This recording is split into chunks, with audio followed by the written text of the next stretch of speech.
This Week in Virology, the podcast about viruses, the kind that make you sick.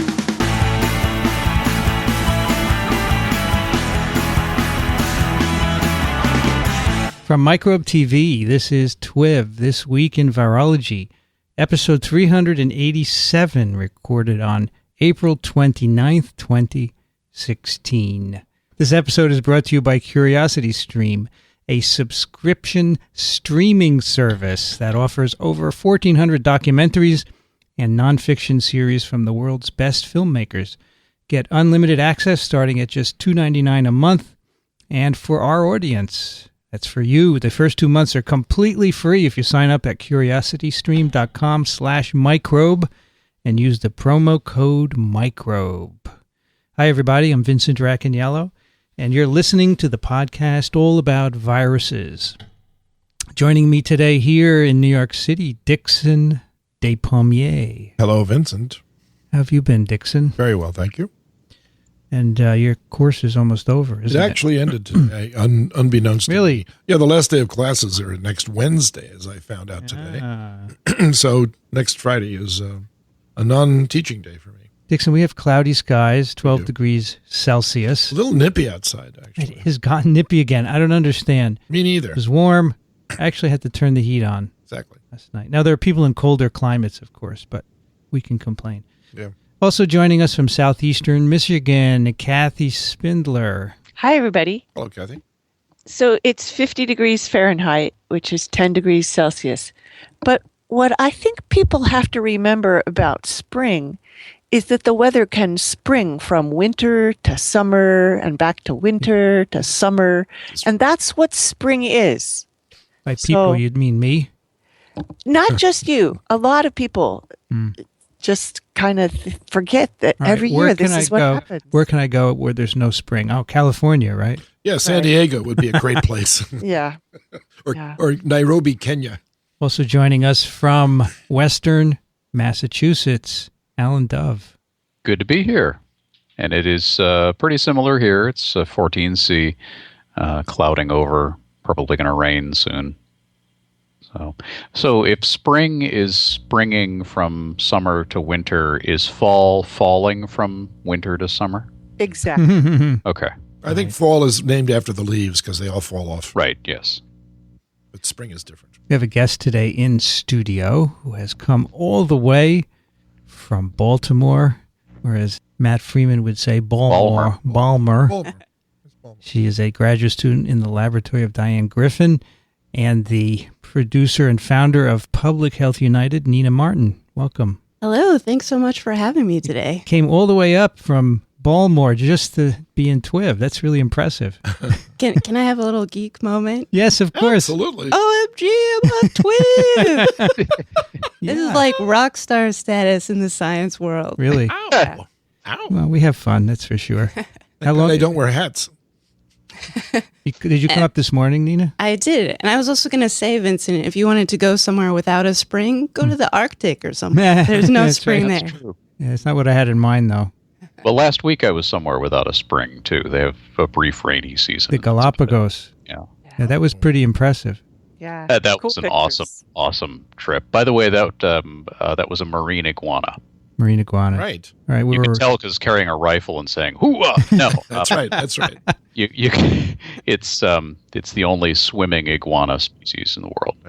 Well, Rich Condit is off playing today. He is at the pox golfing, virus invitational tournament. He sent us a picture of all of these pox virologists on the golf course. And what did you say about the polio virologists? Oh yeah, the polio invitational was canceled because of a handicapping problem. Yeah. They But, were paralyzed. you know, Rich has said that he doesn't think the polio virologists could actually get along enough to do a invitational tournament together. No, I think That may be true. they stand over their ball and they can't hit it because they get paralyzed. So, Nina, where are you from originally? I'm from the Boston area originally. So I keep moving more south to get away from the winter. Now Baltimore. And before I was here, I was up in Maine, actually, doing my undergrad at Colby. Then I moved to Philly to the University of Pennsylvania to do some post-bac work, and I worked in a bunch of labs there as a technician, which then brought me here to Baltimore. Wow. So you're following my movement pattern in reverse. You're doing your PhD with Diane Griffin, who we all know. I think we've actually talked about one of her papers quite a long time ago. Well, and I think last year you talked about the work that my thesis work is actually based on with Kirsten Kulksar and the IL-10 story with Simbis virus. That's right. Yeah. Yes, that's what I was thinking about. Yeah, really cool. So you have an immunology-focused project. I do. I mean, I do virology as well, but I would always call myself an immunologist for sure. So I love studying how the body fights off infection. And what's really interesting about being in Diane's lab is that I get to study it in the brain. And there's hardly anything known about the immune response in the brain. Last summer, we just found out that there's a lymphatic vessel that goes up into the brain that we didn't know anything about. We thought it was completely buried off. So it's pretty amazing how much we're still learning about the brain. Yeah, it's hard to learn yourself in its entirety, right? Of course, you can learn mice, though. Yeah. So you're almost done, right? You said you had about a year left? Yep, I'm at the end of my 4th year now, which is, it's gone by so fast. I can't believe it's already almost done. And hopefully by next summer, I'll be finishing up. So in the process of getting a PhD, or maybe before, you got interested in science communication, right? Was that before or during your PhD? It was actually the first couple of months of my PhD. I went home for Thanksgiving, and I was super excited to talk about, I was really interested in malaria and immunology work at the time, and I was really excited to talk about all the cool science I was learning. I went home, and people wanted to hear what I had to say. I realized that we no longer spoke the same language. I had no idea how to tell them about my research. I got, just after like maybe a minute of talking about malaria stuff, that you see the glazed eye look, you see like the vacant stare, the nodding of the head, and then I was like, oh, this is a disaster. And that was just after a few months. So it occurred to me that the more specialized you get, the more you forget about how to talk science with even just your friends and family who do really want to know what we're doing. So that's where it all started. So now you have Public Health United, which is it's a charitable organization. Is that right? Yes. Just back in December, I made it into a nonprofit corporation, which is kind of a hybrid of a profit and a nonprofit organization, which is nice. So now I get to do a lot of different things. I do a couple outreach events. I do speaking engagements. I did a TEDx talk in the fall. Yeah, it was a lot of fun. People laughed at my jokes. It's always good. You tell a joke and you just really, you fear that moment of silence afterwards. You're not sure what's going to happen. I know it well. Yeah, so that worked out. And I'm actually throwing a public health awareness party tonight, so I have to haul it back to Baltimore again. And this one's about Narcan or naloxone training, which is the heroin overdose antidote. And so we're offering the training right in the club where it's happening. And we have all these different nonprofits coming in to teach people science and public health and bringing adult education in a very relaxed and fun way, which is started this when you were a graduate student? Yep, I'm still a graduate student. Lord, how do you find the time? I don't know. It gets me up in the morning, you know. I'm sure it keeps really you up excited. at night too. Yeah, it does. Well, Dickson, she doesn't go fishing, you know. Well, too bad. If you want to do something, you will do it. That's what I've always found. Well, this is so. How do you? How do I put this? How does Diane feel about all this? Do you balance it with showing up a lot? Yes, I'm working around the clock, I feel like. And this is part of being a grad student in general, is learning how to manage your time well. Time management is a huge thing that I've been working on. Sometimes I do it better than others. And Diane is really supportive of what I'm doing. Great. I like I was telling you before the show, I started out in one lab and that really wasn't a good fit for me. So I switched into Diane's lab, and she's such a great mentor. Like the 40 years of science history that she's had, and now that she is at the National Academy of Sciences with her leadership role, she's just a wonderful woman in science to be able to look up to and follow.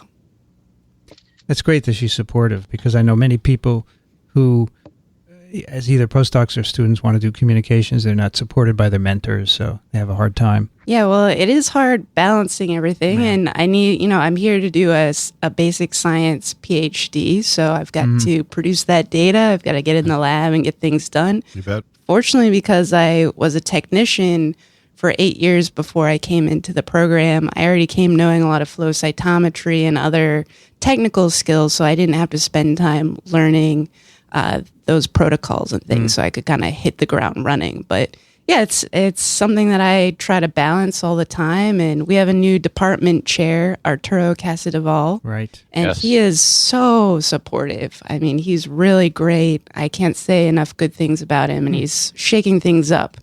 Well, But and he walks the walk too. He's Oh, yeah. he's quite good at thinking and talking about science. Very good, yeah. So what are your plans when you're finished with your PhD? That's the $1 million question. So recently I've been telling people, and not so embarrassed anymore, but I kind of want to be the first female Bill Nye. Like, we need some, women in science out there who are good communicators and who can inspire adults and the next generation of women to get in there. And, it's something that I would like to do. Arturo actually suggested that I run for Congress or something like that. I'm not sure I'm a politician. But yeah, I have big science communication dreams. I love talking about science. I like to, every morning I take an Uber to school, and I have about 7 minutes from home to work. And I try to challenge myself to, by the end of that car ride, that I get the Uber driver saying, "Oh, wow, what you do is really cool." That's pretty And, cool. and I don't usually correct like people's perceptions of science, but I like to listen to what people are thinking, and I like to say, "Hey, I'm a scientist. What I do is really cool, very important." Sometimes I throw in how important the mouse model is to studying the brain and how we couldn't do it otherwise. So yeah, I have 7 minutes to be like, wow, that's cool. And so I've gotten pretty good at that. So there's some pretty good, they're not Bill Nye's, but there's some pretty good female science communicators out there. Kirsten Sanford, who we had on TWiV a long time ago, she does This Week in Science. She's very good. And then a couple of weeks ago, the physics girl, two physics girls. Yes. Oh, right? yeah. Have you seen them? They're really good. Yes. Really, really. I ran into Bill Nye in a elevator in D.C. a couple of months ago. I had an opportunity to do an interview with him a while ago, but then it was canceled. So I'm hoping that they'll do it again, because that would be fun. All right. So you were here, among other things, to tell us all about Vaxxed, which you went to see a couple of weeks ago here in New York City, right? Yes, I did. So tell us about that. Well, so one of my communication specialties is about vaccines. As a budding immunologist myself, it's something that I've learned a lot about. And the tough part is trying to communicate with people, even just people on my Facebook feed, about vaccines. And something that I've done in the last couple of years is that every single day I go look at anti-vaccine websites. And I'm sorry. Yeah. I know. That many? Yes. Sure. And I do this Oh, brother. to kind of train myself, because it's really easy to react emotionally to a lot of things people say against vaccines, especially as scientists. And I work at the School of Public Health. So we're all about coming up with interventions, and it's very frustrating when people are rejecting those interventions. And so I try to train myself, like, okay, what are the majority of the concerns out there? What are the actual responses to those? How can we really effectively communicate to the public, and even just my friends and family in my Facebook feed? So when I heard that Wakefield's fraudumentary, like I like to call it, was rejected from Tribeca, but was still being shown here in New York, I was like, okay, I have to go see this just to see what it was like, because I've actually never been around anti-vacciners in person. Like, I'm just reading about it. It's like, okay, me and my good friend Kenny, who's also into science communication, we went and we saw this. And so basically, if you don't know the background of Vaxxed, it's actually a film that's been in the making by Andrew Wakefield for a number of years, and it's based on a CDC whistleblower, William Thompson, who was a scientist at the CDC, and claims, and it's kind of vague whether there's actually evidence about this, but claims that the CDC rejected to report certain data. So first, the kind of steps to the claims in the film, and we'll get to what really happened, but the steps were, first, the film is claiming that the CDC planned a study to look at the potential connection, this was back in 2004, between MMR and autism. And so they did this. This was called the Despommier MMR vaccine study in 2004, and they used a large data set. For those who want to know, it's called MADDSP. And then number two, the CDC created a research plan, which is pretty typical, especially of a large epi study like this. Then three, the CDC found results, and this is what the film is claiming. They found results that they didn't want to report. And this was based on an odds ratio on, it was African American infants from 10 to 18 months of age. And apparently, according to this, they're saying that there was an increased risk via an odds ratio of autism if you got the MMR vaccine during that age group.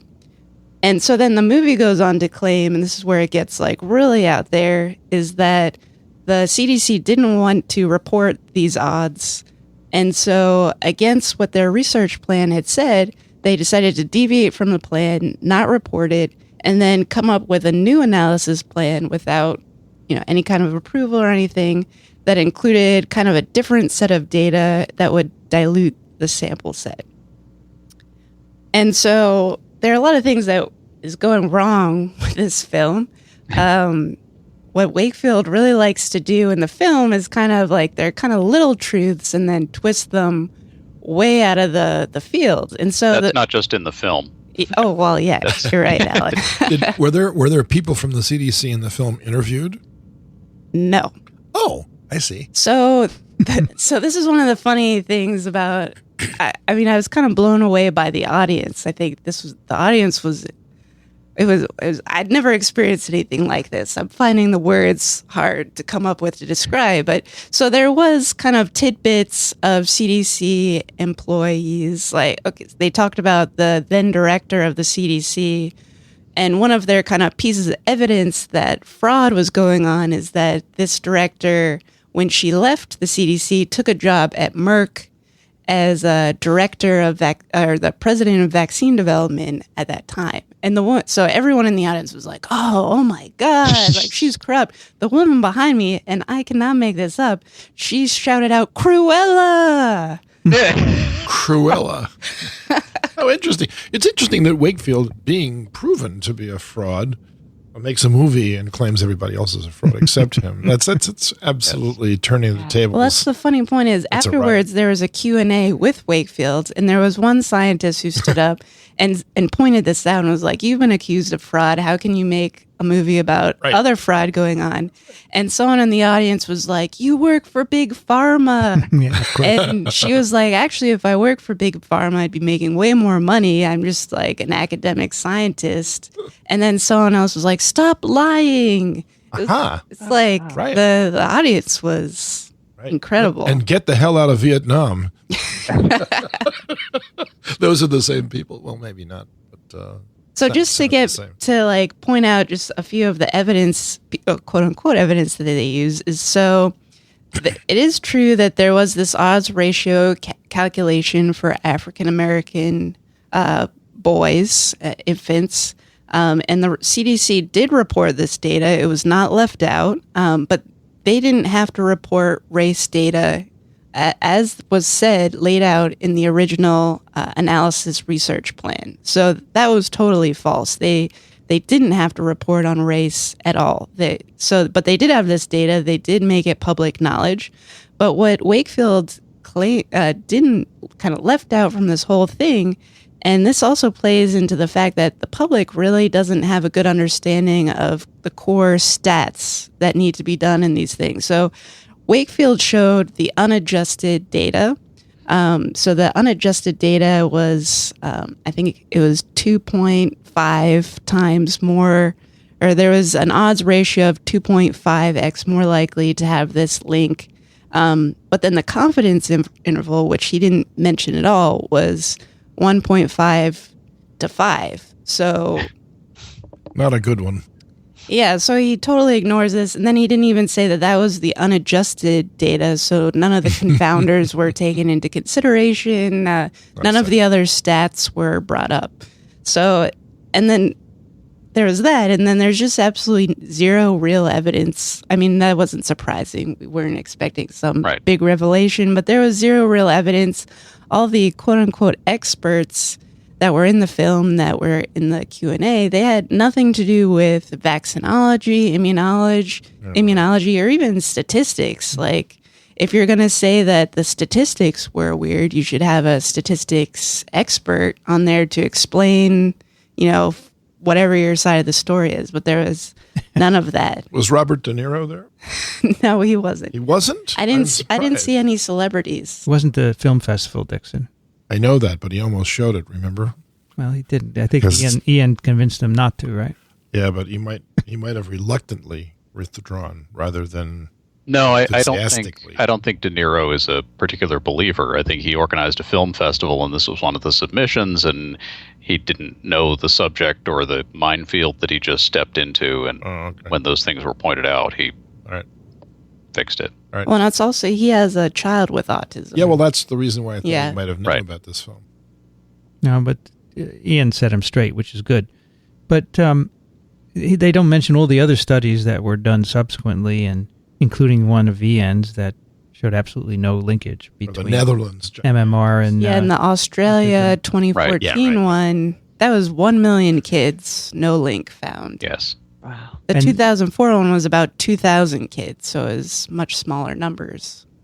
So if you bring it up to the people in the audience, they would just say you're a conspirator or something like that? Yeah, I mean, they were definitely government conspiracy theorists there. Now, I do want to point out, in my experience of talking about vaccines, the most people that I've been in contact with, they have a lot of really valid concerns and questions about vaccines. They're not government conspiracy theorist people. And the Pew Center did a research study saying that a lot of people who are quote unquote anti-vaccine aren't in these like extreme groups, but they're just finding that they don't know the information, they don't know who to trust, they don't know where to go to get their questions answered. And their doctors are not doing that. They're just saying, oh, get your vaccine, don't ask questions. And we're finding that that's really not an effective communication tactic. Right. And the film, of course, selected for an audience. I mean, who's going to go see a documentary like that? It's going to be the hardcore believers. So you ended up with an audience of they were out there. I have to say that. So I have a thought that follows up on this, and that is that there are a bunch of people out there, and some of them are quite intelligent, college educated, with families that have not vaccinated their children.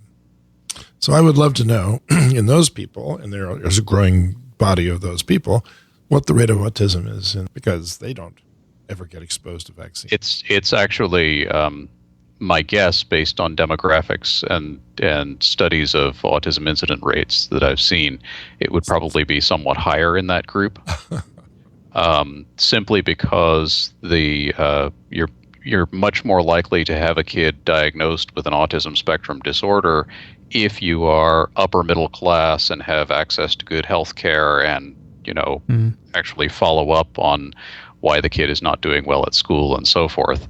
But this should be the nail in the coffin, basically. Well, no, there will not be a nail in the coffin for real hardcore believers. And I think the problem is, and what Nina is getting at, is when there's that core belief system that is going to be unshakable, and there's that little group of people who are following it, that sort of leaks out into other areas in the culture. People see this stuff who don't know, and then they wonder, well, is there any truth to that? I saw something about this this problem with vaccines and autism. Is there any validity to that? Should I get my kid vaccinated? Should we pace out the vaccinations? Maybe they had a cousin who was diagnosed with autism, and now are they at higher risk for a kid developing it because of that? And should they do something about the vaccines? And so I think this is just sort of it's sort of a contagion. This is constantly, there's a reservoir there of hardcore believers, and they're constantly reinfecting the rest of the population. Remember Panic Virus? Who wrote that? Seth Mnookin. He had a word for that. A contagion of what? Fear? No, it wasn't fear. It's something like irrationality or something. Okay. I'm going to look it up while you're still talking. So, Nina, is this still playing in New York? Oh, yeah. Now it's going countrywide. Going viral. Yeah, unfortunately. It's in L.A. I think they went down to Florida. They came back to New York City over the weekend. They're going back to D.C. How long is the film? I think it was about 90 minutes. Wow. Maybe less than that. It was a full-length film. And was Wakefield at this Q&A that you were at? Oh, yes, he was there, and the, let's see, what's his name? Hooker was there, who's the kind of scientist that was interviewed in the film, but he's actually an engineer and also treated as an expert in vaccines, but his whole background is in engineering, so that's, was bizarre as well. But he was there. There is a mother who was featured on the film who has known Wakefield for many years, who has an autistic son, and she was also featured in the film. She was at the Q&A. And I have to say, the thing that the film did really well was telling these emotional stories of these extreme cases of autism and how terrible of a disease it is and how much we don't know about it.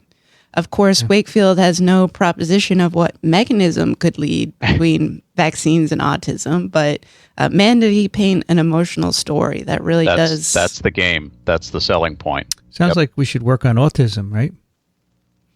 Yes. People are, of course, and the best thing that can happen is for people to figure out what's going on, which is not going to happen tomorrow, and perhaps we can get on with vaccination. But what is Wakefield's goal here in making this? Does he want people to stop taking MMR? Does he really believe still that it causes autism, or is there something else? Claims, so I have the media release of his film that goes into all the details of the film and the quote-unquote evidence that they provide, and they keep claiming that Wakefield is not anti-vaccine, that he just wants more research into this possible link, and which I don't know why I guess he's trying to play into something there, but he's clearly anti-vaccine when he starts talking off script. So there's, how he's portrayed in the movie, and then during the Q&A, for example, and here's where kind of the blatant lies come in, is that someone in the audience, and I think it was a placed question in the audience, because the actual, he couldn't possibly. the same question is in this media release, so pretty sure that was set up. But they asked, how is the MMR vaccine tested for safety? And here was an example of where he just picked one little thing and said that this is all the safety testing is done. Here's what he said. He said, first of all, you get the vaccine virus and you inject it into the brains, the thalamus of monkeys. And he made a point of saying, and you don't inject the vaccine, you inject the virus. And then you only need to do this in 10 monkeys. And if any of the monkeys die, you can remove them from the study, saying that it's the monkey's fault. It's not the vaccine's fault. It's the monkey's fault. So you can remove those. And he said, this is all you have to do to safety test the MMR vaccine before it's then put into children.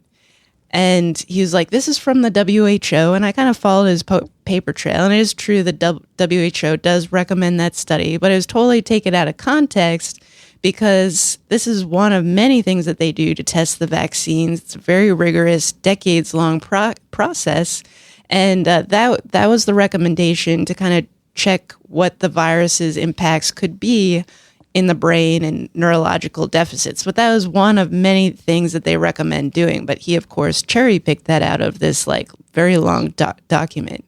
And then he said, let me just get to this because the next part is kind of unbelievable, Then he said, kind of verbatim, is you take that virus and then you inject it into the brains of mentally retarded kids. And this is what he said verbatim. And he was like, already sick, neurologically injured kids who with like cerebral palsy, that kind of thing. You inject the virus into those brains. And this is all that's done to test the safety of the MMR vaccine, as recommended by the WHO. I mean, that was just a blatant lie. I could not. Whose IRB approved that? Right. Like, honestly, I think I threw up a little bit in my mouth when you said that. And so and you weren't inclined to jump up and say, liar, you're cherry picking. I mean, it was not the right audience to do that. I don't want to yeah. like get stoned or anything. yeah. Yeah, I don't blame Wow. you. It was, and the whole audience just ate it up, all up. They were like, oh, wow, like, can't believe it. And I was like, Don't oh, believe it. Yeah. I mean, this is the problem, is that they would believe something like that, Of testing course. a vaccine Yeah. intracerebrally. This is totally crazy that, among us, we realize it could never be done, but for them not to realize that is absurd. So you can see in why they would accept a lot of this, right? If they buy that. And also, they just wanted to go into like, there's this big conspiracy with big pharma and that everyone's being paid off, of course. I mean, we've heard that over and over, but, they really believe it. And that really, I think, ultimately is Wakefield's motivation, is to keep getting the podium, to feed those fantasies, and he's in essence an entertainer. Yeah, but it's at a cost, right? People are dying. Of course, but it's not. He's not the one paying it. He made a huge amount of money from the original scam, which was with the plaintiffs' attorneys or potential plaintiffs' attorneys in the UK. Yeah. Who bankrolled him for millions of dollars to make up the data, and which he did. And I don't know what his finances are, but Well, that was going to be my question is, you're asking why is he doing this movie? And we know that he's lost his medical license and he's living in Texas. And is this a way for him to make money? it might be, but considering how much he made off the original scam, I mean, if he'd invested that at any kind of reasonable interest rate, he shouldn't need to make more money. But I don't know. I don't know what his... Alan, he's not as smart as you're making him out to be. He's Sorry. not stupid. No, he's not stupid. Yeah, but he got caught. He got caught, that's true, but he's... So why don't those other 11 investigators that disavowed any knowledge of or wanting to be associated with him, why don't any of those people show up and say, hey, here's what happened? Because they don't want to be associated with him. No, They don't want to be in the same room with him anymore. Yeah. It's maddening. Well, they all went under investigation in the late 90s, and some of them, I forget the details now, but some of them did have to go to trial, did have to go to court. And in the end, I believe it was only Wakefield's whose license was revoked, whereas, and that plays into his whole, there's some kind of conspiracy against me. But I think that's because everyone else kind of jumped ship. Because you lied and cheated. Yeah, everyone else jumped ship and was like, oh, okay. Whereas also, he just kept going with it. And the other people on that paper, a lot of them he duped. Right. He provided pathology slides and claimed they were from one thing and they were from something else, and he really was the leader of this whole thing, and maybe people should have known that they were being led astray, but I think they could plausibly claim that they didn't realize what shenanigans were going on. Eventually, he's got a fatal flaw that's going to catch up to him. Well, it already has. Now, it doesn't sound like it has yet, Alan. No, I mean this is as far down as it goes. You think? I'd really like to know if he actually believes this stuff or if he knows, because at the Q&A, he compared himself to Nelson Mandela. And then in this press release, he quoted Galileo and compared himself to Galileo. Megalomania. Every quack and crank compares themselves to Galileo. Yes. Now, Nina, you were going to talk to him, right? I was. I had an interview with him on Monday, and unfortunately, so I had dengue a few years back because of some field work that I did in Africa. And every now and again, I get a flare-up of migratory arthralgia, which is which is a very interesting So joint pain, right? joint pain, but it's more of a neuropathy than arthritis Right. because there's actually no inflammation. I've had many tests done, gone to rheumatologists, and people do not understand what causes this and why it keeps relapsing because it's only on my left side and it bounces between my elbow, my wrist, my knee, and my ankle.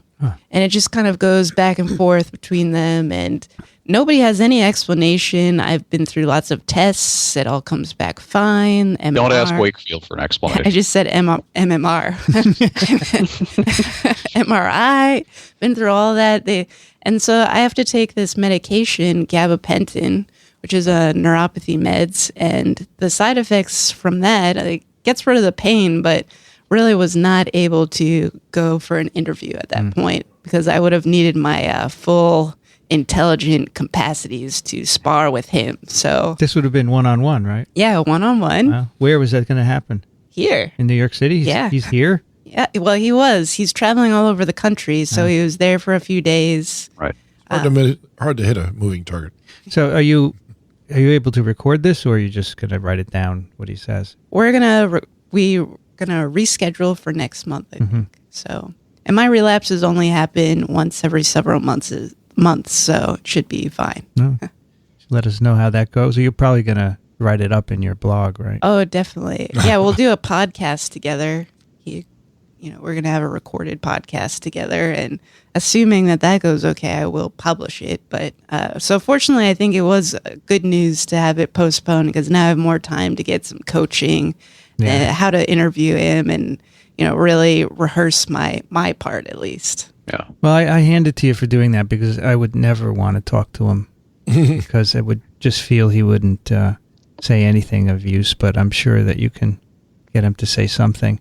And I look forward to hearing what happens with that. Yeah, I just think from my end, it's just a good science communication experience. Yeah, I don't expect to get him to say anything that he hasn't said before. Yeah. Right. But I think it's good experience for me in my, development and trying to talk with different people. And yeah, I'm going to the Alan Alda Science Communication Boot Camp next month. Oh, nice. So they do a lot of these trainings to Right. kind of prep you for this kind of thing. So Yeah. I could really use something Yeah. like that. Yeah. Excellent. Yeah. Good luck. I'm sticking with podcasting. It's hard enough interviewing Dickson. It is, actually, because I keep falling asleep. Well, I'll never forget your story on West Nile virus, though. Oh, I think good. that was the most thrilling science story ever. Oh, that's Yeah, very kind that of was you. the first one, Dickson. It was. You- I had a lot of help from you, Vincent. I don't remember that. Yeah, you helped with the virology a lot. Is that right? You did. And then after that, Dickson said, "Well, that's all I have to say. I'm No, done." I said, now I know everything about viruses. What's next? Well, here we are, 387. Dickson. That's right. And I'm still saying, what? So, what serotype dengue did you have? Do you know? 3, which is known to infect your CNS, central nervous system. So, yeah, it was a pretty crazy experience. Do you want me to tell you about how it happened? Sure. Yeah. Yeah, so I was doing malaria field work in Cameroon, and I actually was really good about spraying myself with DEET the whole time I was there. I was there for a little less than 2 months, and I actually got made fun of a few times because I was so good at spraying myself with DEET.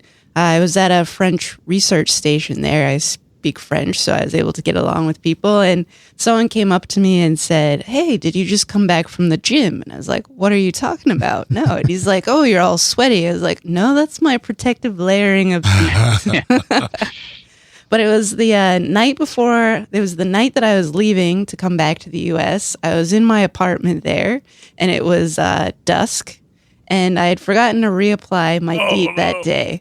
And I was going along, and all of a sudden, I felt a sting. I looked down. I'd been bitten 4 times on my right arm, and it was an Aedes aegypti mosquito. Damn. I worked with mosquitoes, so I could identify it right away. I should have brought it back to the lab, but I Yeah, didn't.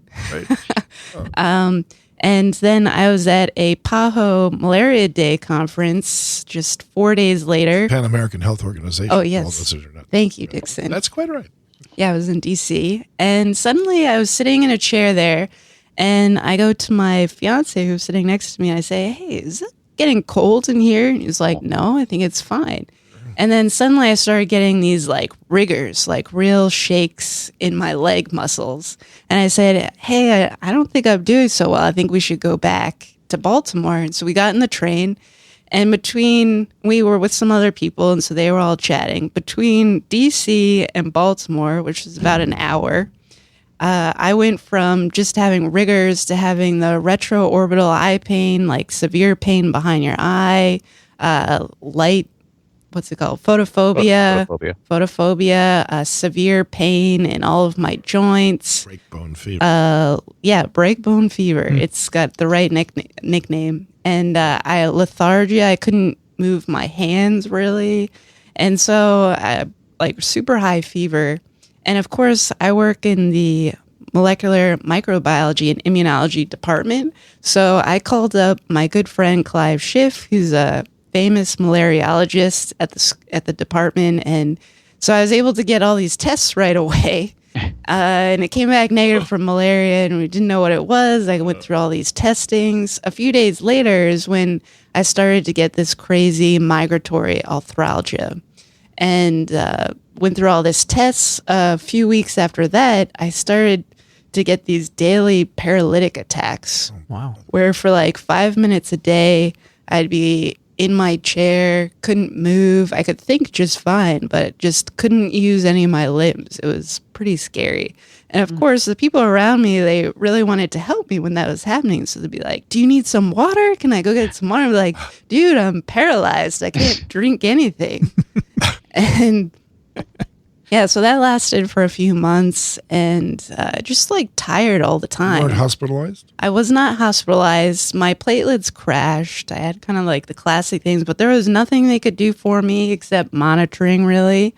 My fever came down after the first day. So yeah, I had all like the classic symptoms in the first week, and then because did they PCR your virus or just antibody test? They did not PCR my virus the first week. They made some mistakes, unfortunately. And so the right tests weren't done at the right time. So it took a long time for a diagnosis, which didn't really help anyways because there's no medicine to take.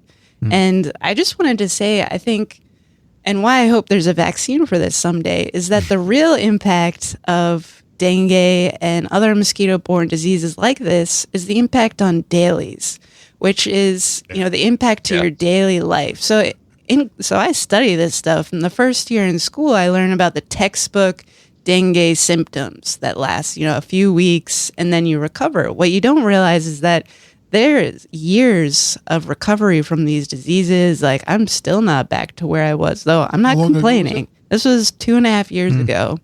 I'm not complaining because I'm so much better, but I used to be a marathoner. I used to teach spin class. Can't do those things anymore.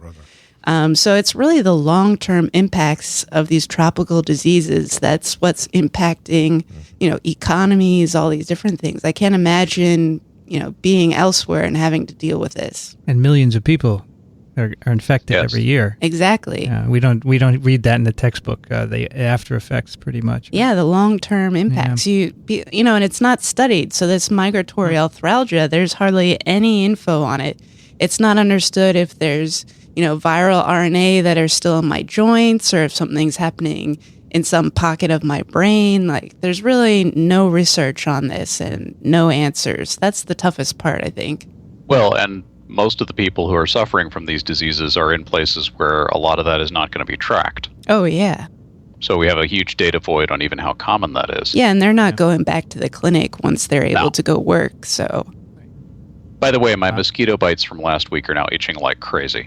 Of course. Thanks for that. Oh, Alan, I'm so sorry. There's a couple Culex. Don't worry about it. But you've already been. I'm kind of feeling a little warm all of a sudden. Galapagos or Culex, Dixon? Are your joints hurting? Oh, that's right. You were in Galapagos. There is occasional. I looked into this. There are occasional dengue outbreaks in the Galapagos, but they're limited. And I don't think there was one when I was there. But well, a lot of people just have a mild flu when they get it. So yes. Oh, thanks for that. Yeah. We have a letter that's relevant to this from Todd, who wrote, "Greetings, Twivers. It's been a while since I've written in. partly because I've fallen behind in my listening. Sorry. However, when I heard about Ian Lipkin being on episode 384, and in particular the bit about the documentary, in quotes, Vaxxed, I just had to listen. Some of your listeners might be interested in some more write-ups on the topic, so I thought I'd share them with you. Matt Carey at the blog Left Brain, Right Brain has written quite a bit about the alleged cover-up, including getting copies of the documents that William Thompson provided to Representative Bill Posey, and he provides a link to that. Yeah, I've read this. Yeah. After the trailer was released, he noted some shady editing going on, and he gives a link for that as well. Editing on the movie, I presume, right? Yes. Orak at the blog Respectful Insolence has also written a number of posts about the film, and while I haven't yet seen the film, I did come across a photo of some, quote, demands, unquote, made at the end of the movie. Hope you don't mind if I shamelessly plug my post on it, and he gives a link to his blog post on that. Finally, journalist Anna Merlin on Twitter, who was on the Conspiracy Cruise that featured Andrew Wakefield, who also attended a showing of the film, live tweeting the experience. Listeners should check out her tweets. Looking forward to your further discussion on this with the folks from Johns Hopkins. P.S. I'd like to submit a pick as well. The British TV series Doc Martin handled a number of plot lines involving medical pseudoscience very nicely. Is that right, Dickson? It's a wonderful show. I highly recommend it. I've seen most of the episodes. So, Nina, this Conspiracy Cruise, so the journalist was being an impartial person, and Wakefield was on this cruise, is that right?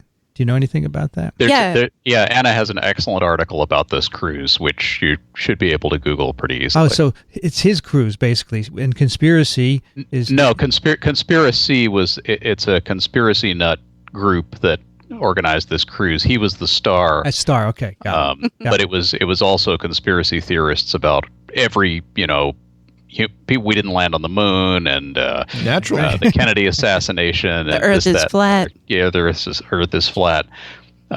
So she went on this cruise and wrote a very good article about it. I don't think I could go on a whole cruise.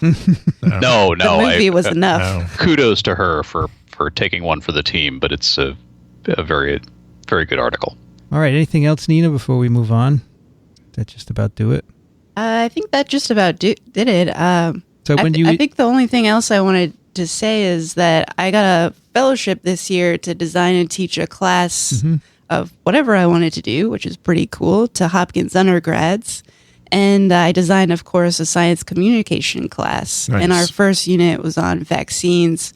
One of the things that I am really trying to teach them, and I think everybody out there should know, whether you're a scientist or not, is just kind of looking into the evidence that supports things that you read or watch and questioning those things. And the common things to look for are what kind of experts are being trotted out in the film or in other things, and just how there are no great experts in this film. And then really about criticizing or being critical about N. What kind of, what's the study size that people are looking at, and how were studies set up? And just a lot of the people related to this film did studies with 10, 12 infants. And that was it. And Brian Hooker, which this is the one point that I didn't get to before, was he's that scientist that I was talking about who's an engineer and really isn't qualified, but is kind of the science expert in the film. But yeah, he apparently did one study that was also pulled out in the film showing that there was this statistical link. But again, it was just the 10 babies that he looked at, and he kind of designed the study to come up with the results that he wanted to see. Of course. So yeah, I think this is just a really important point, is that if you're going on Facebook and if you're interacting with people on there, I really just try to encourage people to look at the study. How many people were they looking at? And that can really show you a lot. So if you're looking at 10 infants, how does that really compare to the Australian 2014 study of 1 million infants? It doesn't. So I think that's a good important point when people are looking at these films and other Wakefield things. Yeah, unfortunately, as you may know, most people don't follow links either in Facebook or on Twitter. And that's not us, but they've done surveys, and people don't want to go to links, so I'll post something, and they'll say, well, what about the strain? I said, well, what about reading what I posted? Yes. Which you don't want to do because you don't want to alienate people, obviously. But it's true. They just want to be told what's the situation, and they don't want to feel sort it out on their own. Now, our listeners come to TWiV actively because they want to learn about science. So, we're always speaking to the converted here, but the people who need to know are not listening to us, and they're listening to their friends. And so as many of us as possible that can infiltrate there is important. So I always post on Facebook and hope that all the non-scientist friends that I have will pass it on, and each of us has to do a little bit of that. Eventually it adds up. Yeah, and now on Facebook and Twitter, you can see how many people your posts reach. Yeah. But then, at least for your page, if you have a PHU page, a TWiV page, you can actually see how many people engaged in that post. Yeah. And for my TEDx talk, I have a few thousand people, and I just posted this last week, who saw the link, who even commented oh, great. And then you see that there's only 30 people who actually clicked on the link. Yes. I know. It's very sad. That's pretty typical, too. You can reach a lot of people, but for some reason, it takes so much effort to just click. Yeah, I know. It's unfortunate because that's the value of Facebook and Twitter. All the links that people put up to follow them and find out. I learned so much from that, but it's hard. But yeah, there's a problem of volume. I mean, I log into Twitter and there's this whole stream, and it takes me 20 minutes to scroll back to the last hour. Well, I just start from when I go on. I don't think you can ever catch up. Oh, I don't know. No, of course you can't catch up. But I scroll down a little bit depending on how much time I have, and I will admit that I frequently do not click the links, even on stuff that looks interesting to me, because I just don't have time to delve into it. Got it. It's page 2 on Google. Page 2. Exactly. Page 2 on Google. One last issue related to vaccination. Another sad story. A couple of weeks ago or months ago, we talked about the 19-month-old child who died of meningitis. This is 4 years ago because his parents didn't vaccinate him and take care of him properly. And they've been convicted. Really? In the death of their child, yes. Wow. What was the punishment? I think there's awaiting sentencing as of this story. Yeah. I think so. Yeah, this was pretty recent, right? Yeah. This week or something? Yeah, this was just 2 days ago that they were convicted. So the link is to a science-based medicine article by Steve Novello, and they always do a good job of covering vaccine issues over there. And I think he does a very good job of laying out the question of blame. Right. Obviously, it's very tempting to say, oh, well, they were bad parents. Well, they were bad parents in a particular context, and it's worth looking around at what's going on there. So his last paragraph is worth reading. Conclusion: nobody can ignore the basic standard of care. And he had written parents, and he crossed it out. Given the facts as presented, I agree with the jury for convicting the Steffens. The case sets an important precedent. Parents cannot ignore basic standards of care for the children under their charge because of their ideology. It doesn't matter that you truly believe echinacea can help with a serious infection. It can't. You still have a responsibility to provide actual health care to sick children. Yeah, we do have a standard of health care in this country. We know what works, and you have to apply it. If you don't, this is what happens. Right. And this case, sad. I think, was in Canada, where they have probably a better standard of health care, but yes, the point is the same. This episode is brought to you by Curiosity Stream. It is the world's first ad-free nonfiction streaming service. It's founded by John Hendricks, who founded Discovery Communications. So, nonfiction, ad-free, over 1,400 titles and 600 hours of content. And you can watch this on any of your platforms, whether you're on iOS or Android or Apple TV, you can get it there. And it has a lot of science and technology content. And I thought this would be an interesting match for some of our listeners. They also have some 4K content, and they're building that up as well. If you search for virus, you will find, about a dozen documentaries related to viruses. They have a lot of Stephen Hawking's, Michio Kaku talking about the future of technology. A lot of cool stuff that you won't find elsewhere. And, this is real science. It's not pseudoscience, which you can find a lot of on cable TV. You get real science shows, not reality science shows, but good stuff. I can't find Looking for Bigfoot on this? I don't know.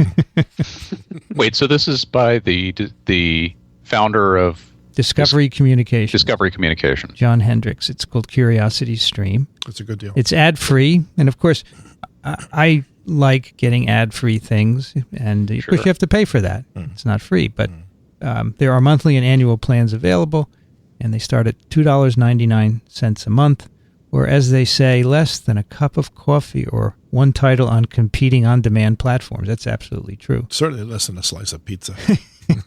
Well, I went to this pizza store in Hoboken, and they have these pizza slices that are like 3 feet in a wedge. It's unbelievable, and they're very expensive. What's the point? Why don't you just buy a whole pie? I don't know. It's just, He just likes the shape. He doesn't care. Right, okay. Hoboken. And then, of course, all over the place are pictures of babies next to these slices, and the slices are bigger than the baby. So that means that if you bought that, you'd be Hoboken. That's right. So please check out curiositystream.com/microbe. If you use the promo code microbe during sign-up to get unlimited access to the world's top documentaries and nonfiction series, free for the first 60 days, free for listeners. That's 2 months free of one of the largest 4K libraries around. Go to curiositystream.com/microbe and use the offer code microbe at startup at sign-up. We thank Curiosity Stream for their support of TWiV. I thought we would do a little updating on Zika. Has Zika infected the Griffin lab, Nina? Yes, it has. Of course. I think every virologist in the world is working on Zika. It's amazing.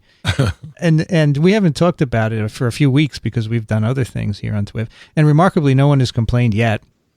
But a lot of things have happened. Yes. I thought we would just go over a few of them that I thought were pretty cool. I think a very important article was published in New England Journal by people at the Centers for Disease Control called Zika Virus and Birth Defects, Reviewing the Evidence for Causality. Essentially, they say, we think Zika infection causes birth defects in this article. And they note in the article, which is it's nicely written, most experts have taken care not to state that Zika virus infection is causally related to adverse outcomes. And they note that this is a cautious approach, and it's not surprising. And we like to have perfect evidence, but they're saying we need to... a lot of people are confused about the relationship between infection and birth control and birth defects, and we think we need to have communication which says, here are the data, and we think it's this or that. So they went through all of the evidence, and they use the Shepard set of criteria for proof of human teratogenicity. So I had not been aware that there were such criteria, but there are 7 different points, and if you meet either criteria 1, 3, and 4, or 1, 2, and 3, you can say, yes, this whatever you're looking at is causing birth defects in this case. So they go through all of these in the paper, and they say, yeah, we think the criterion's met, or it's not met, or it's partially met. And in the end, they say, we believe that there's sufficient evidence to implicate Zika virus in this. And some of the evidence they present, we've gone over on TWiV as well. And I think this is also a good demonstration of the difference between making a public health decision and drawing a scientific conclusion. Absolutely. Yeah. So to be exact, they have 6 criteria that are relevant, and either, as Vincent said, 1, 3, or 4, or 1, 2, and 3 have to be met. And they clearly show that 1, 3, and 4 are met. So that is satisfactory then. And also the criterion 2 is partially met. Right. Yeah. And then they have another one that is met. That's in a way just sort of gravy. It's not absolutely required. And then what they don't have yet is the evidence of birth defects in experimental animals. Yeah. And they just say it's important but not essential to have that. Yeah, that's right. The 7th one is only with respect to chemical exposures, right? That's why it's not relevant. Yeah. And then they look at a second set of criteria, this Bradford Hill criteria, and go through it. And it meets many of those criteria as well. Right. Everything except for experimental animal model of Zika virus teratogenicity. So, same thing. Right. Yeah, if Zika virus was a chemical, we'd be taking it off the shelves. Right. Like to take it off the shelves anyway. Yes, we would like to take it off the shelves even before this paper. However, Our next paper is going to show that maybe that's going to be hard. I picked two papers that came out in bioRxiv, the preprint server. Yes. Now, I think, this is my personal opinion, I think Zika is going to bring the bioRxiv server on the map for biological sciences. I know a lot of people have published there already, but now it seems that every Zika paper is going there. And I don't see any reason not to talk about them initially, because we know that they're not yet peer-reviewed. But right. As someone said, I was at a great meeting at ASM where Ron Vale, who was one of the people involved in pushing preprint servers, there's a committee called, I have his slide presentation. The Committee for Pushing Preprint Servers? ASAP Bio, Accelerating Science and Publication in Biology. And they met in February at HHMI to talk about how do we accelerate publication. The people on the organizers were Daniel Ramos, Jessica Polka, Harold Varmus, and Ron Vale. And he gave this talk to ASM where he went through the problems with publication and why preprint servers are great. We're going to have him on in a couple of weeks or months. He's agreed to come and talk to us about it because he knows all about it. So we have two papers, and the first one is out of Brazil, first detection of Zika virus in neotropical primates in Brazil, a possible new reservoir. It's a very short paper. Mm-hmm. As bioRxiv papers probably will be a lot of the time because it's preliminary data. And they have sampled marmosets and capuchin monkeys throughout the state of Ceará. Is that how you say it? Ceará? Ceará. Mm-hmm. Ceará. And this is where the virus has been circulating in people. And the sampling is from all over the state. They have a nice map showing you that. And they have how many monkeys here? 15. 15 marmosets and 8 capuchins, I think. The marmosets were free-ranging, but co-inhabiting with humans. 15 marmosets, 9 capuchins. Yeah. And the marmosets were free-ranging, but there were humans around, so they had contact with people. And then the capuchins were pets. They got saliva and serum, and they looked by PCR. And 7 of the 24 are positive by PCR. 4 positive samples from marmosets and 3 from monkeys. So this is PCR, of course. And but if it's infectious virus, that means that Zika was introduced into Brazil for the first time, we think, in early 2015 or 2014. This means that it's infecting monkeys as well. And in Africa, the reservoir is monkeys of various sorts, old world monkeys, and they have outbreaks of Zika among monkeys that are transmitted by mosquitoes, and then it goes from monkeys to people. And of course, we know it can go from person to person in areas where there are no monkeys. But now it appears that it's going into monkeys in Brazil. So that's not good. No. It's making a new reservoir for infection. No, and cautions about peer review and all that, but the PCR, yes, it's just PCR, but somehow this genetic material appears to have gotten into these monkeys. Yeah, if it's all right. Now, someone here told me today that the PCRs for Zika have about a 30% false positive rate. Okay? So I don't know. And it's a little bit strange because the data that they present are just for the positive monkeys. Yeah. And they have these pretty high CT values, 31 to 37. Right. And I'd want to see what their positive control is and some kind of known negative. What's the CT on that? But, now, this is the drawback of a bioRxiv paper. Right. But, it'll get sorted out, right? It'll be... Right. I think of bioRxiv as being kind of like presentations or posters at a conference. Yes, it's a good point. Which are also not peer-reviewed. Right. Mm-hmm. So you go around and you look at the posters and you say, wow, that's an interesting result. And obviously you know that it might turn out to be bogus, but that's what that's for, is to have discussions like we're having now. And I was at a School of Public Health Johns Hopkins symposium. I think it was in March, maybe it was February, but they brought in a lot of experts from around the world. And I think everybody's conclusion was we need to facilitate fast publication. We need to facilitate sharing of data. We need to make things open so that we can move forward as quickly as possible, including development of the vaccine. No, I think bioRxiv is really great. I really appreciate seeing this stuff right away, not having to wait for an embargo or months and months for publication, although the journals are speeding up Zika publication. And Ron Vail, someone asked Ron Vail, well, what if people just throw up garbage? And he said, this is your reputation you're putting up there. You're not going to just put up anything. You want to put up... It's not anonymous. No, it's not anonymous. Exactly. People don't want to put up stuff that's wrong. So remember that. They want to put up their best work, and it'll get peer-reviewed, and maybe you'll add some experiments and so forth. But all right, so there's not much of a check on a big conference submitting a poster abstract. That's right. But just, okay, fine, you got a poster. So you don't have any guarantee that those are valid, and they're distributed, Yeah. It's kind of the same way. The other paper I thought was interesting comes out of Florida Gulf Coast University, where we did a TWiV many years ago with Sharon Isern. Rich Condit and I were down there. She has worked on dengue virus for many years. And this is entitled Dengue Virus Antibodies Enhance Zika Virus Infection. Bad news for me. Bad news for a lot of people, yes. Well, you want to stay away from dengue and Zika, probably. Yes, right? And probably chikungunya, too. So don't forget your mosquito repellent, okay, Nina? One time. Yeah, I know, it happens, right? That's all it takes. All it takes.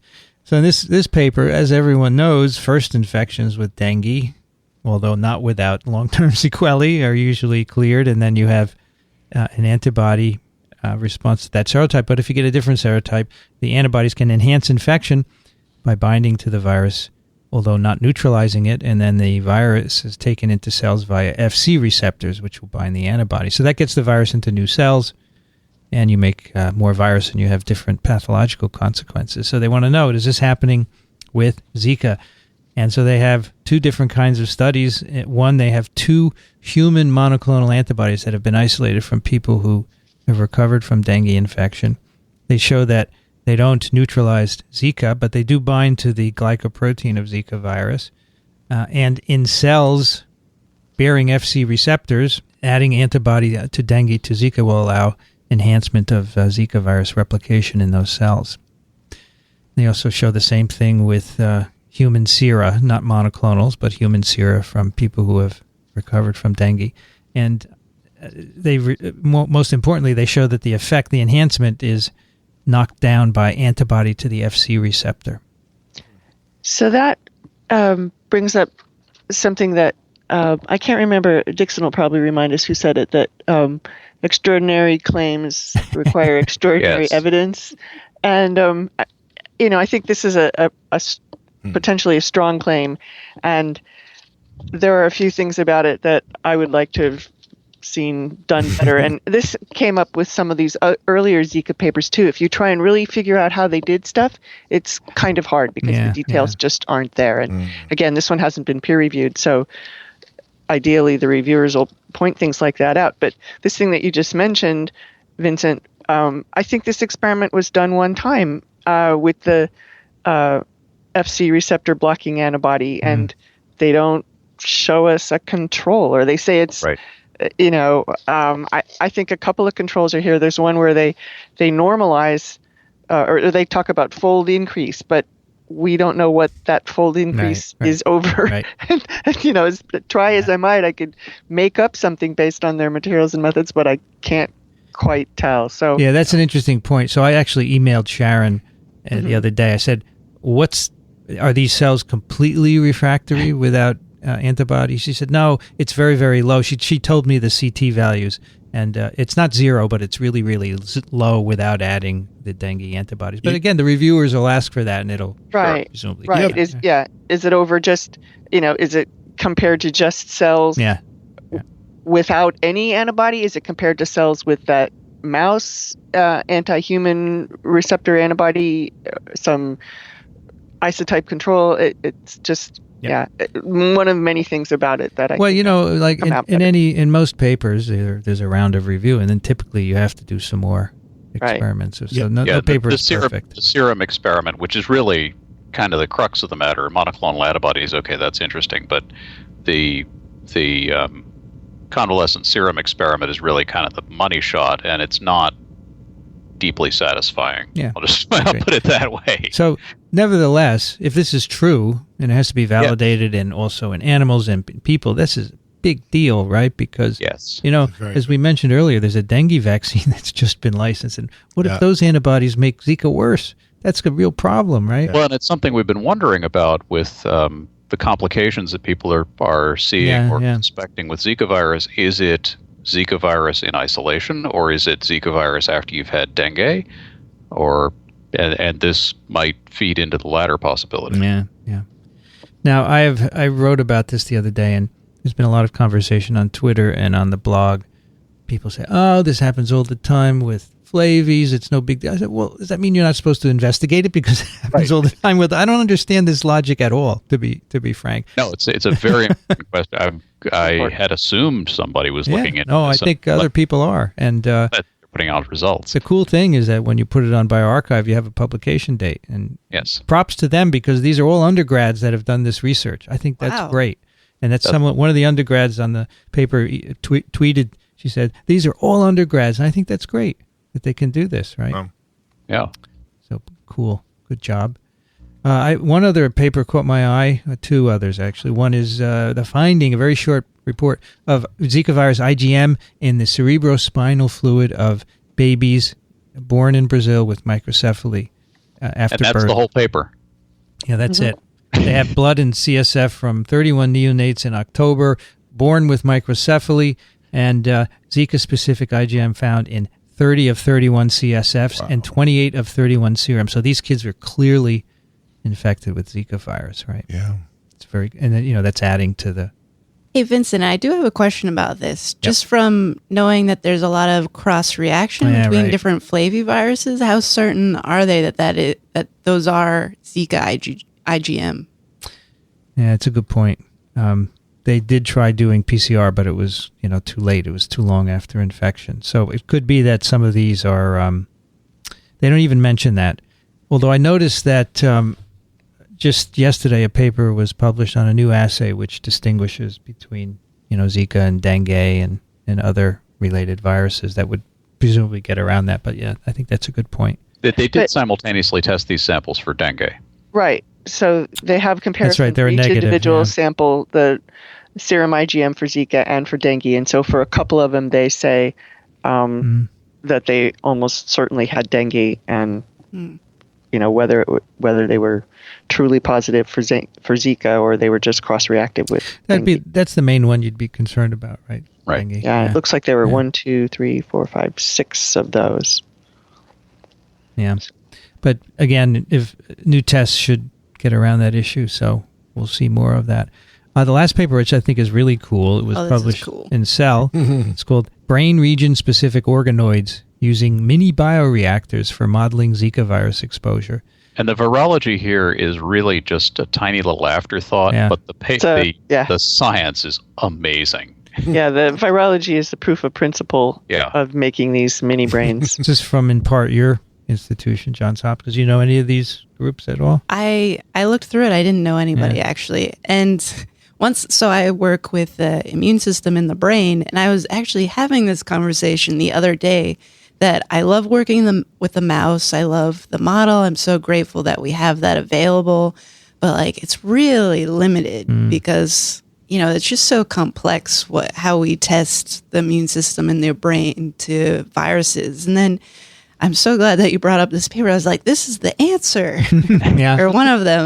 Wow, I hadn't read about this before. And it seems like, because we really need new models to study the brain. Absolutely. Right. So what's cool about this is that they first start off with the fact that you typically will grow these induced pluripotent stem cells in a spinner type culture. And that takes a lot of media, and you have to change the media. And so it's really not cost effective. And they had one of the authors... For those listening at home, the spinner culture is this jar. It's like one of those giant pickle jars you see at Costco. And then it's got this paddle inside it that slowly turns. And it's run magnetically. Right. So, or it can be driven by a motor, but oftentimes they're run with we just would throw magnets into Florence flasks, actually, when we grew spinners. And so they wanted to miniaturize this. And so one of the authors sons or children, I can't remember what sex, and 2 other high school students, so 3 high school students, helped figure out how to do this using 3D printing. And so they set this up in 12 well culture plates. So again, those are, a plate is about the size of a 4x6 card, maybe, index card, and then there are 12 circles of individual wells. And they have this designed so that now there's this paddle that can go in, and they figured out, and actually it wasn't just the high school kids, but it had to be confirmed by, and a lot of details worked out by other researchers in the lab, the amount of the speed to spin at and so forth. But these things take up a lot less media, only 2 mils of media, and so 50-fold over the course of an experiment, 50-fold less, and a lot less space in the incubator, and you can stack at least 3 of these apparatus. They have this really cool diagram in the supplemental figures of an incubator showing the spinner culture that Alan described in the bottom, and it takes up the whole half of the incubator, and then the top, you can fit a whole lot more of these cultures. And the design to spin all of these, instead of putting 12 individual motors or something in there, the 3D printing was to make a little gear set. So each individual well has a gear on top of it, and they all mesh together, and then you have one motor turning the entire thing at a constant speed.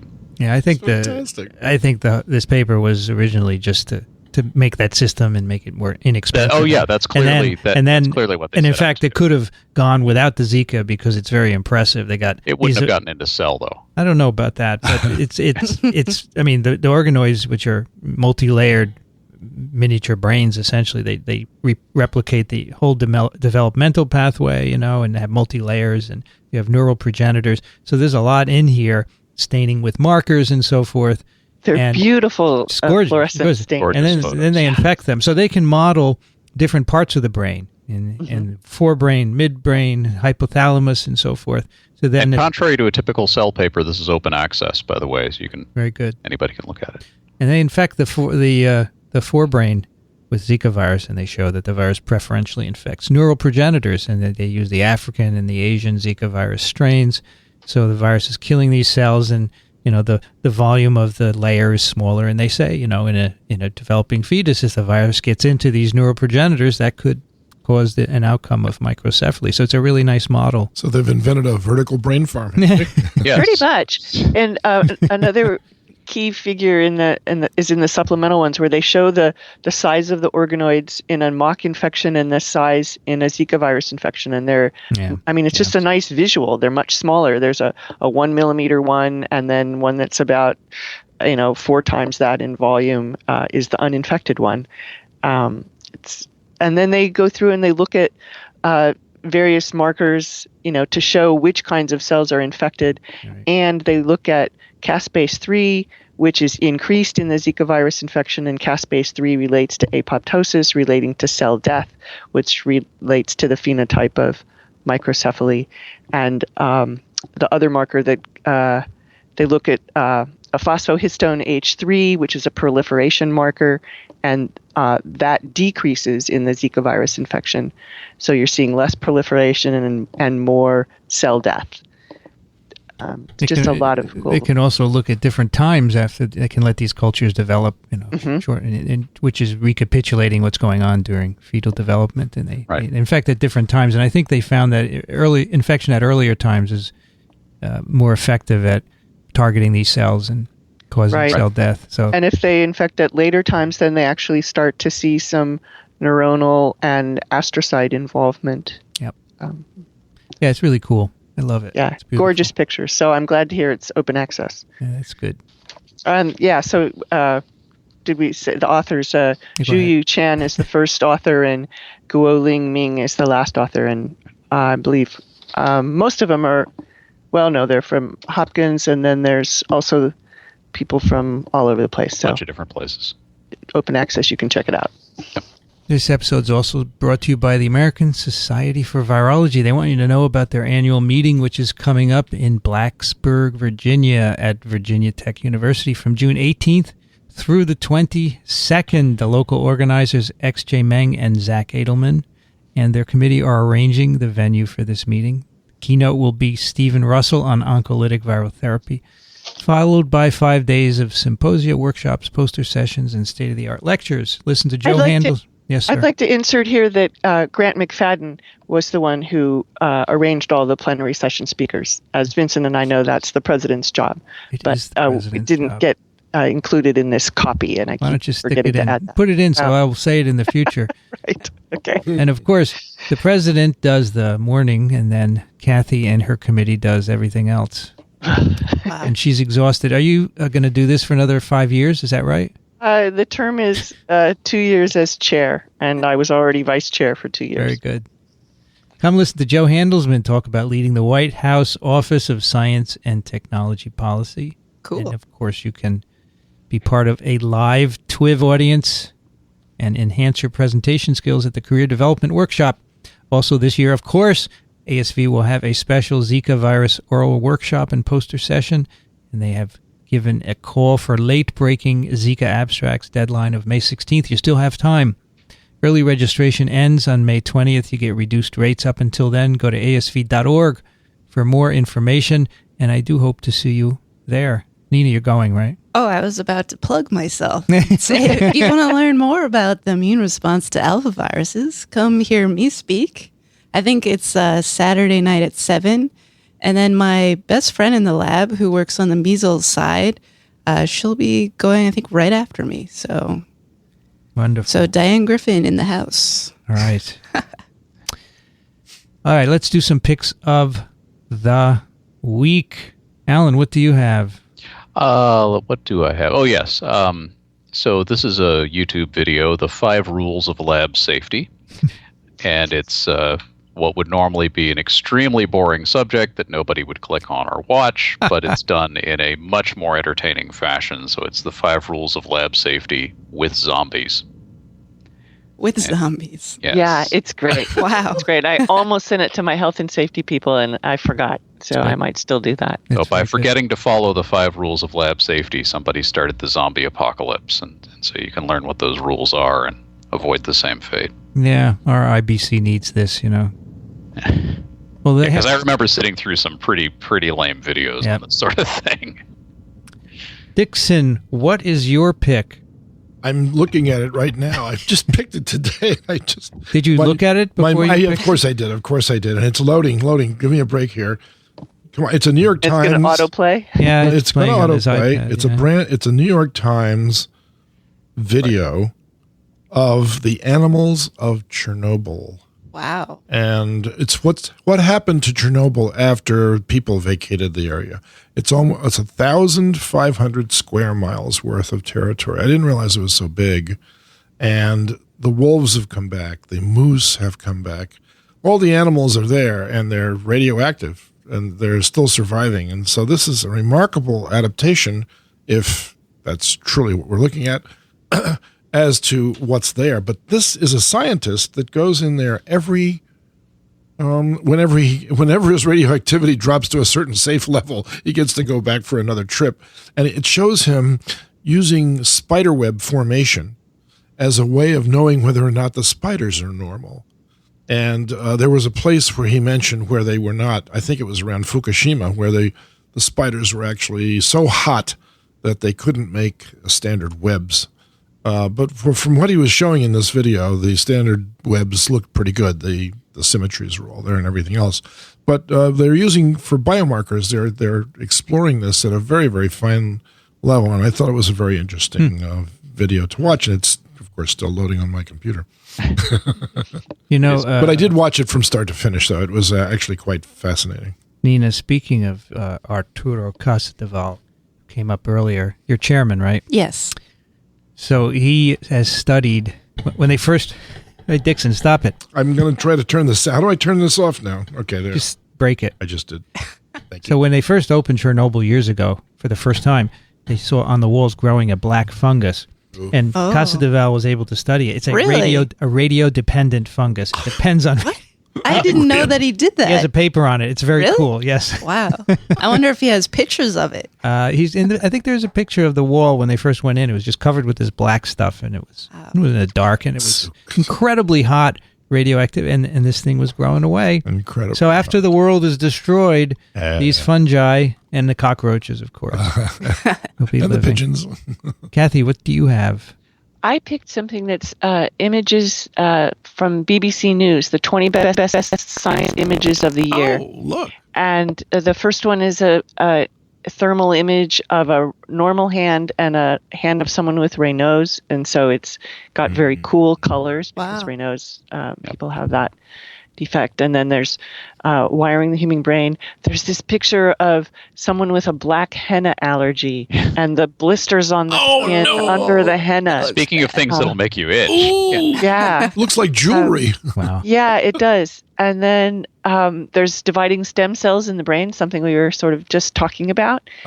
There's an image of the Ebola virus, Nice. which I think must have gotten picked in some other contest it or did. something. It did. It doesn't, I mean, there's no reason why people shouldn't submit their images to multiple contests. Exactly. So anyway, there's some pretty cool images here, and I You are right. recommend you just check them out. They're very, I think the stem cells are really very pretty. Yeah. This Yeah. one up here, that's beautiful. That's gorgeous. Swirling pattern. And then there's something down here that looked cool. What is this? A bacteria on graphene oxide. That's pretty neat. Mhm. Yeah, the stuff you can do. Ooh, Clatham cages is cool. Yeah, Yes. nice. Yeah, there are a number of these around, and they're all beautiful. Oh, and then there's toxoplasma. That's the very last one for Right. Dickson to look at. Beauty. It's extreme magnification, so it gets a little blurry. Yeah. This one, that's Toxo. Oh, wow. Dixon. That's- Fabulous. The red, yeah. Who's that by? That is by University of Glasgow. Leandro Lemgruber. Nice. Thank you very much. Oh, Nina, what do you have? Yes, well, going back to our vaccine theme, I'm a big fan of Paul Offit. He's inventor of the rotavirus, or one of the inventors of the rotavirus vaccine. He works at the Children's Hospital of Philadelphia. And actually, when the rotavirus vaccine was invented, produced, however you want to call it, I was working at CHOP, and I actually got a $900 bonus because of it. So thank you. Kidding. Maybe that's why I'm a big fan. Wow. But no, I actually did a podcast with him last year, and he's a really cool guy. And he does a lot of vaccine education and outreach and communication. And actually, in the Wakefield movie, there was a photo of him that came up, and everyone in the audience hissed. But anyway, my choice of the week is Vaccines and Your Child by Paul Offit. And this isn't really a science book. It's meant for non-science people. Oh, I think Vince has it right here. Yep. Of course he does. It's right there. Here it is. That's right. Yeah, I love this book because if you're a scientist or a non-scientist, this is a great book to teach you how to communicate about vaccines. So it goes over all of the common concerns and questions that people have. It tells you how to respond to those things. I mean, it's really meant for parents to educate them about the concerns, but I find it just a helpful textbook, quote unquote, if you will, for myself to be like, okay, this is how I should respond to people. And then at the end of each concern, like the paragraph explanation, it has the actual evidence or references that you should go check out. So I just have found this infinitely helpful as a scientist about, okay, this is a good way to how to speak about the science, and especially it goes over all the different vaccine ingredients, which I think people have the most concerns with, and it really talks about it in a good way. And it's not just like, oh, don't be scared about this stuff, it's found in nature. It actually goes into like facts. Yeah, it's a great book. So, Sounds like something every pediatrician should have. absolutely. I mean, everybody. Read. Maybe they do have it. Especially my science friends. Like, I think everybody should read this. And again, it's not a science book, but I just think it's really clear and good way to talk about it. Right. So some time ago, I had a question from a person who, not a scientist, about vaccines. And so I asked Paul, I said, what can I tell her? And he sent me the PDF and he said, send her this. And so he said, send it to anybody who wants it. So whenever someone says, I need something to give people to explain what's in vaccines, I send that. And he sent the PDF. He said, just give it to them. Yeah, I think that's great. It's a really good book. Yeah. Really good. My pick is a cool video about a massive undersea crab swarm. Yeah, oh yeah, I saw that. These scientists were, in a Deep Rover 2, a submersible, and they were down. They saw, where were they? The Hannibal Seamount, which is like a very lush and life-rich area to look. And they saw the floor of the ocean floor was boiling and muddy, and they got closer, and it was all these crabs, 77 creatures per square meter. Lord. And the movie is just so cool. Wow. Lord. Yeah. But also this Explorer is cool. It's all glass. You got 3 people sitting in Plexi. it. It's plexi. Oh, that's cool. It's very, very thick Very plexi. beautiful. How creepy would that be to see coming out of the dark as you're down at the bottom of the sea and then And they captured a few, and they brought them back, and they sequenced their DNA, and they could figure out exactly what they were. That's cool. So these are a couple of inches long. And they call it, this is great, they call it a crab mob. I love that. Yeah, no, that's true. Crab mob. This is off the coast of Mexico. Yeah. So here's one part that I wanted to read. Where is it? Don't you wish there here were a we way go. to highlight things on a web page? on a web page. Here we go. They write, these creatures are a couple of inches long, and they love to float up and down in the water column to eat plankton. Yum. Now, I'm sorry, you don't know they love to float. That is pure anthropomorphizing. They're floating probably because it's where the food is. Did you see them smiling? I can see However, them smiling from I do like it. I do. They love to float, and it made me want to float up and down the water column. Right. Spending their time close to the surface or down close to the seafloor. Well, I don't want to be near the seafloor. Isn't that cool? Yeah. Anyway, that's in. yeah, and with the sediment coming up, it's like watching some herd of animals migrating across the Serengeti. It's this stampede, Exactly. except they're all crabs. Is this a mating swarm or Who knows? It's just a mob. It's a crab mob. just a mob? Because there's a season for land crabs in Mexico. And I was in a place called Ixtlac, which is almost in Belize. Yeah, I remember that place. And one morning we woke up and the road was covered with these bright red land crabs that were all swarming to mate. And there was no way to avoid them when you were driving. I mean, you tried to, but you could crush thousands of crabs on your way to dinner. So sometimes you get involved in these phenomena of nature that are absolutely astounding. Man, now I need to get some Maryland crabs to eat tonight. Right. Yes. There you go. Bring out the Old Bay. That's right. Get the hammer and smash them with the spices and all that, right? Just put your bib on. We have a listener pick from JP who writes, "How's it? It's especially cool when the hurricanes bear down on us, and it goes well with bourbon. I'll project this onto my house at night and watch it from my beach chair." So he or she sends Nice. this really cool. It's a map of Earth, I guess, air currents, and he or she has zoomed in on Hawaii Really? because that's where he or she lives. This is live? I presume so. Look at this. Look at the currents. I see Yeah. it. Isn't it beautiful? Oh, Yes. yeah, I've seen them Look at the before. islands there. Oh, it's so Awesome. gorgeous. Didn't Kathy or Yeah, maybe we've had a couple. Both Alan and Kathy have picked something very much like Similar, this in the yeah. past. This seems to be very colorful. And then you can Sweet. click on Earth, and it gives you all the data. And it's not in all capitals. Alan, last week I had an No, I article heard. up, I listened to the show. You're talking about the all caps. Yeah, it was really I cool. got that one too. Love your show. JP, you're carpenter in Hawaii. So we have a carpenter listening in Hawaii. Isn't that great? Very nice. Very nice. I just love it. Oh, hold on. I just noticed on this previous listener pick, you can, when you choose Earth, you can pick waves or currents instead of winds. That's right. Overlay wind, temperature you could do, right? Oh, look at that. And it revises it in real time. Whoa. Relative humidity. Wow. And then I guess we could put in our locations.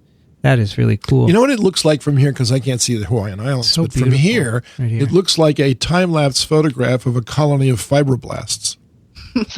That's what I see. I'm sorry. I can't tell you what you see, but that's what I see when I look at I this. can see. I Let's love get the a way- psychologist in Yeah. here. I know. I No, would no, not no. there if I were you. No, you don't want to go there. I like the color yellow. Dickson. All right, that's TWiV 387. You can find it at iTunes, microbe.tv/TWiV. And we are now on Google Play Music. Google Play Music has now brought podcasts into their music store thingy there. And we're there. I applied to get in, and they let us in the door. So go over there. We're also on Stitcher. And wherever free and wonderful podcasts can be found, we are there. You can send us your questions and comments to twiv@microbe.tv. Our guest today, Nina Martin, can be found at publichealthunited.org, and she is PHU Podcast on Twitter. Thank you, Nina. Thank you so much. We will put links to all of your stuff. Awesome. I had on the the best webpage. time. It was everything that I hoped it to be and more. Excellent. You came in to talk about mosquito bumps, and you walked out with a TWiV bump. And good luck with Andrew Wakefield.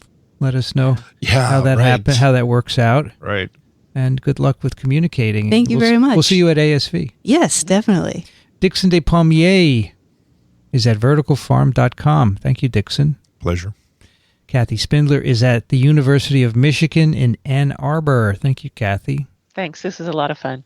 And Alan Dunn is... No, not Alan Dunn. He's not done. I almost am. Alan Dove is at turbidplaque.com. You can also find him on Twitter. Thank you, Alan. Thank you. It's always a pleasure. And I'm Vincent Racaniello. You can find me at virology.ws. You've been listening to This Week in Virology. Thanks for joining us. We'll be back next week. Another TWiV is viral.